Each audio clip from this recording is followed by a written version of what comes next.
Assalamualaikum warahmatullahi wabarakatuh. Waalaikumsalam warahmatullahi Selamat wabarakatuh. selamat pagi. Masih semangat kan ya untuk belajar? Pagi. Bu. Bagaimana kabarnya? Alhamdulillah baik. Ya, alhamdulillah. Semoga selalu dalam keadaan sehat, selalu dalam lindungannya, dan yang pasti harus tetap semangat belajarnya meskipun belajar di rumah. Hari ini kita akan mempelajari tentang teks eksposisi. Tujuan pembelajaran kita hari ini yang pertama itu peserta didik dapat menguraikan struktur teks eksposisi. Yang kedua, peserta didik dapat mengidentifikasi ciri kebahasaan teks eksposisi, di mana pada kata turunan, kata sifat, nomina, afiksasi, dan kalimat verbanya. Manfaatnya apa ya mempelajari teks eksposisi? Ada yang tahu? Manfaatnya itu untuk mengungkapkan pendapat tentang suatu dengan bukti yang kuat. Ya, itu adalah manfaat mempelajari teks eksposisi dalam konteks kehidupan sehari-hari. Betul seperti katanya Siti barusan, itu dapat mengungkapkan pendapat tentang sesuatu yang disertai dengan argumen-argumen atau bukti-bukti. Nah, teks eksposisi itu sendiri apa? Masih ingatkah di pelajaran sebelumnya? Masih Ya, apa Alia? teks eksposisi adalah jenis teks yang berisi gagasan untuk meyakinkan seseorang. Ya, teks eksposisi itu sendiri adalah genre teks yang berisi pendapat yang disertai dengan argumentasi yang kuat agar pendengarnya yakin dengan apa yang disampaikan. Sekarang, di kegiatan pembelajaran kita hari ini, Ibu sudah mengirimkan contoh teks eksposisi, kemudian video pembelajaran, dan tugasnya juga di Google Classroom. Nantinya sebentar lagi kalian akan belajar secara mandiri dan berkelompok di sana. Sudah Ibu siapkan rumahnya, kelompoknya masing-masing. Ada kelompok 1 sama kelompok 2. Strateginya itu kan ada 4 anggota kelompok. Jadi strateginya berpasangan. Dari masing-masing kelompok itu berpasangan. Dari 4 anggota itu berpasangan berarti dua-dua terlebih dahulu diskusinya. Setelah menemukan hasilnya kembali lagi ke kelompoknya yang utuh, keempat orang itu. Dipadukan, dikasih tahu apa saja yang sudah ditemukan. Paham ya?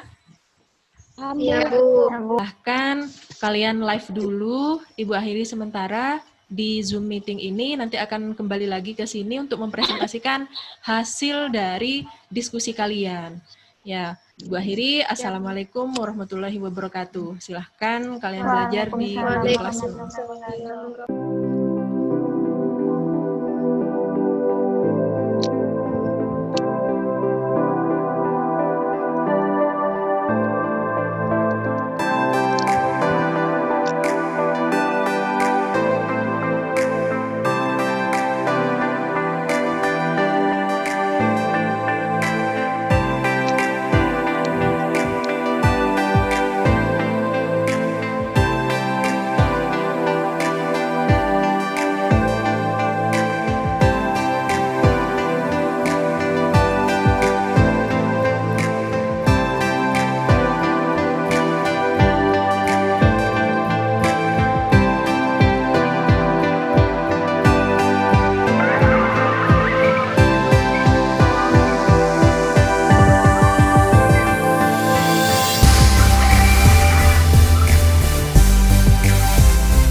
Sambil menunggu temannya, ini masih ada 4 yang baru masuk ini.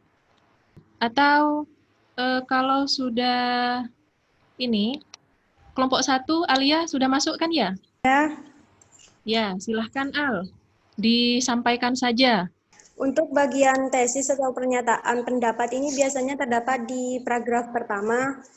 Nah, paragraf pertama itu dari bumi saat ini sampai permasalahan tersebut.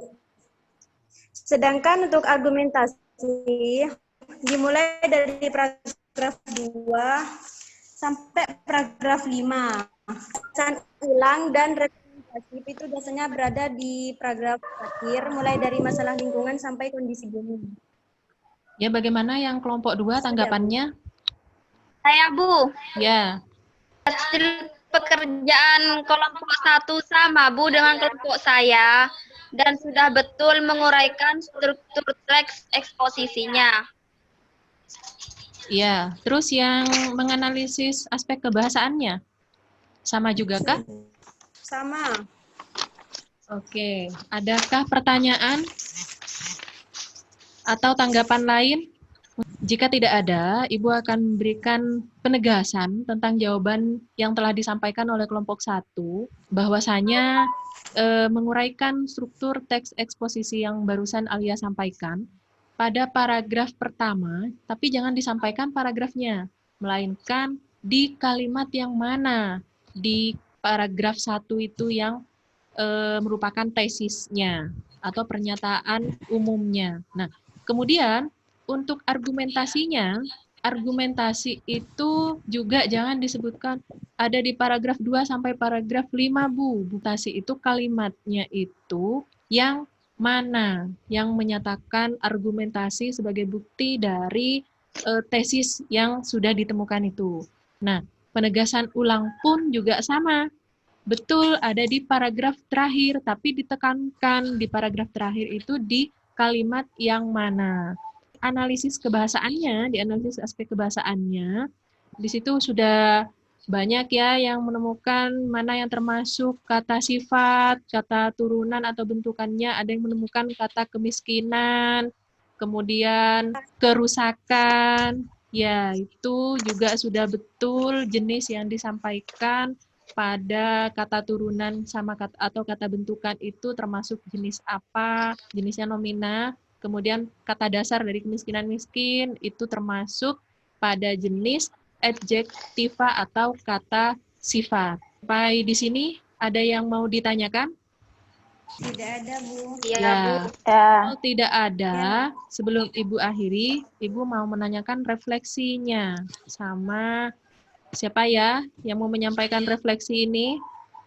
Coba Nita. Saya mendapatkan materi tentang bagaimana menguraikan struktur teks eksposisi dengan tepat, dan juga saya menjadi tahu ciri kebahasaan teks eksposisi, Bu. Iya, kalau kesimpulannya kira-kira seperti apa kesimpulannya? Unsidah mungkin mau menyampaikan? Kesimpulannya, struktur teks eksposisi ada 3, yaitu tesis, argumentasi, dan penegasan ulang. Iya, betul. Sedangkan ciri kebahasaannya ada 4. Pertama, menggunakan istilah yang sesuai dengan bidang yang dibahas. Kedua, banyak menggunakan kata sifat. Ketiga, banyak terdapat perubahan jenis kata karena afriksasi penyembuhan. Dan yang keempat, banyak menggunakan kalimat verbal, yaitu kalimat berpredikat verbal. Ya, jadi itu ya kesimpulannya untuk materi kita kali ini. Sampai di sini dulu. Kalau untuk pertemuan selanjutnya, Ibu akan memberikan tugas kepada kalian untuk pekerjaan di rumah nanti. Silakan kalian mencari contoh teks eksposisi di internet dan kalian analisis struktur dan ciri kebahasaannya. Untuk materi minggu depan, silahkan kalian pelajari tentang membandingkan kebahasaan 2 teks eksposisi. Ibu akhiri, Assalamualaikum warahmatullahi wabarakatuh.